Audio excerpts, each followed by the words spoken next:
সম্মানিত সভাপতি, সাধারণ সম্পাদক, তিনি তালিম বোর্ডের কর্মকর্তা, আমার এই এলাকার বিশিষ্ট বিশেষ করিয়া নামগঞ্জ মাদ্রাসা মৌলানা সাহেব শেখ আহমদ আলী রহমতুল্লাহ আলী দাস মাদ্রাসা মৌলানা সাহেব, আমার জেলা জমিয়তের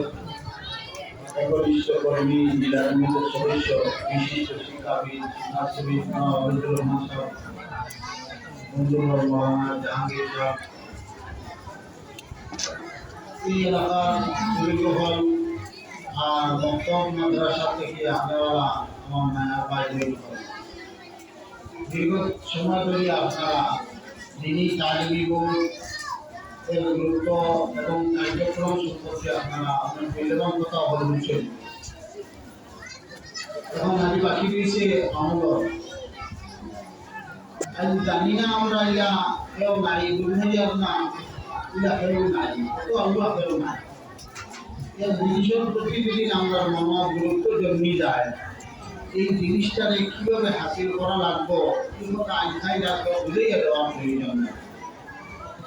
আমরা যদি সত্যিকার কথা বুঝি যে আল্লাহ তাবারক ওয়া তাআলা আমাদের আওলাদ স্বরূপ তার নিয়ামত হল দিছেন, এই নিয়ামতে আমরা কাজে লাগাইতাম, এই কথা নিয়ত করিলে এই কথা বুঝতে আমরা কোনো অসুবিধা নাই যে আমরা আওলাদে আমরা মুসলমান